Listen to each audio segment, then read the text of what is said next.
നമുക്ക് നമ്മുടെ ഡ്രീംസിനെ കൺട്രോൾ ചെയ്യാൻ പറ്റും. അതായത് നല്ലത് മാത്രം നമ്മൾ ചെയ്യുക. അപ്പോൾ നമുക്ക് അങ്ങനെ ചെയ്ത് കഴിഞ്ഞാൽ ഗുഡ് ഡ്രീംസ് മാത്രമായിരിക്കും നമുക്ക് വരിക. നമുക്ക് ഒരിക്കലും ഒരു ബാഡ് ഡ്രീംസ് വരാനുള്ള ചാൻസ് ഇല്ലേ? ബാഡ് ഡ്രീംസ് വരാം, പക്ഷേ കൂടുതൽ നമുക്ക് വരാൻ ചാൻസ് നല്ല ഡ്രീംസ് ആയിരിക്കും. കാരണം പലപ്പോഴും ഞാൻ പറയുന്നത് നമ്മുടെ പലതരം ഇമോഷണൽ ഔട്ട്ബേസ്റ്റ്, നമുക്ക് അൺഫുൾഫിൽഡ് ഡ്രീംസ്, വിഷസ്, നമുക്ക് നടക്കാൻ പറ്റാത്ത കാര്യങ്ങൾ, അല്ലെങ്കിൽ അങ്ങനെ നടന്നേനെ, അതായത് ഇതുപോലത്തെ ഒരു ആശങ്ക അല്ലെങ്കിൽ ഒരു നിരാശ, ഒരു ഫ്രസ്ട്രേഷൻ, ആങ്സൈറ്റി ഇങ്ങനെ ഉണ്ടാകുമ്പോഴാണ് നമുക്ക് ആ സ്വപ്നത്തിലൂടെ നമ്മൾ പലപ്പോഴും നമ്മൾ കരഞ്ഞു പോകുന്നതും വിഷാദം വരുന്നതും വിഷമം വരുന്നതും. പലതരം ഞാൻ പറഞ്ഞ ചില പ്രത്യേക ഡ്രീംസിന് നമുക്ക് ഈവൻ കൺട്രോൾ വരെ ചെയ്യാം. നമുക്ക് കൺട്രോളബിൾ ഡ്രീംസും ഉണ്ട്.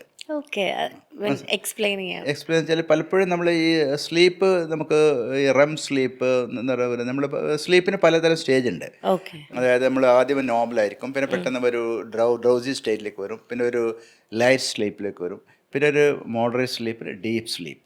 ഇതൊന്ന് കഴിഞ്ഞിട്ടാണ് പെട്ടെന്ന് നമ്മൾ റെം സ്ലീപ്പ്. നമ്മുടെ സ്ലീപ്പ് റെം എന്ന് വെച്ചാൽ റാപ്പിഡ് ഐ മൂവ്മെൻറ്റ്. നമ്മൾ ആ ടൈമിൽ കണ്ണിങ്ങനെ ഫാസ്റ്റായിട്ട് മൂവ് ചെയ്തുകൊണ്ടിരിക്കും. നമ്മൾ ഉറങ്ങുമ്പോൾ പലപ്പോഴും നമ്മൾ നോക്കുകയാണെങ്കിൽ കണ്ണിങ്ങനെ ഈ അങ്ങോട്ടും ഇങ്ങോട്ടും മൂവ് ചെയ്യുന്ന കാണാം.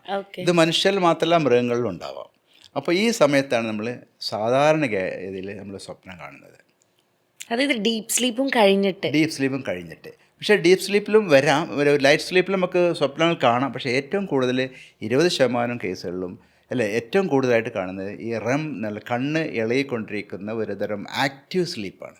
ഇത്രയും നമ്മൾ ഡ്രീംസിനെ പറ്റി സംസാരിച്ചപ്പോഴേ നമുക്ക് ഈ ഡ്രീംസ് നമുക്ക് എന്തെങ്കിലും ഒരു എക്സസൈസ് വഴി കൺട്രോൾ ചെയ്യാൻ പറ്റുന്ന എന്തെങ്കിലും ഒരു പ്രാക്ടീസ് ഉണ്ടാവും?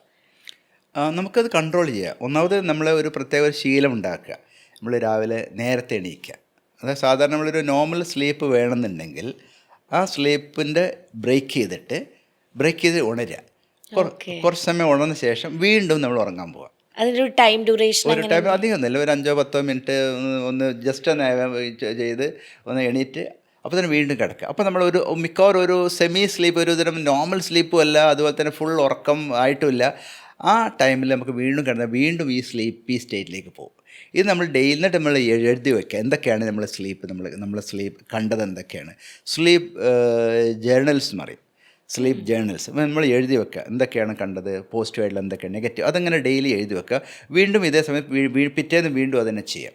ഇങ്ങനെയുള്ള സമയത്ത് നമുക്കൊരു തരം എന്താ പറയുക, വി ക്യാൻ റീക്രിയേറ്റ് ചെയ്യാൻ പറ്റും. ചിലപ്പോൾ അതേ കാണും വീണ്ടും ചെയ്യുക. അപ്പോൾ അത് നമ്മൾ എഴുതി വെക്കുമ്പോൾ നമുക്ക് മനസ്സിൽ ഈ ഡ്രീമാണ് നമുക്ക് വന്നത്. അപ്പോൾ ആ ഡ്രീം നമ്മൾ വീണ്ടും പിറ്റേന്ന് വീണ്ടും ഇതേ ഒരു അലാം വയ്ക്കുക, എണീക്കുക, വീണ്ടും നമുക്ക് അതിലേക്ക് ആ സമയത്ത് പകുതി ഡ്രീമും പകുതി നോർമലും ആയിരിക്കും. അപ്പോൾ നമുക്ക് ആ പഴയ ഡ്രീം നമുക്ക് ഓൾറെഡി വി ക്യാൻ ക്രിയേറ്റ്, നമ്മുടെ മനസ്സിൽ ക്രിയേറ്റഡ് ആയിട്ടുണ്ട്. ഞാൻ കണ്ടു, ഞാനിങ്ങനെ ഒരു പൂന്തോട്ടത്തിലോ നടന്നു പോകുന്നതായി കാണാം. അപ്പോൾ അത് വീണ്ടും നമ്മൾ മനസ്സിൽ സങ്കല്പിക്കുക. അപ്പോൾ വീണ്ടും നമ്മൾ ഉറങ്ങാൻ നോക്കുക. അപ്പോൾ പലപ്പോഴും ആ സ്ലീപ്പിൻ്റെ അല്ലെങ്കിൽ ആ ഡ്രീമിൻ്റെ ഒരു കണ്ടിന്യൂസ് ആയിട്ട് നമുക്ക് വീണ്ടും വരും.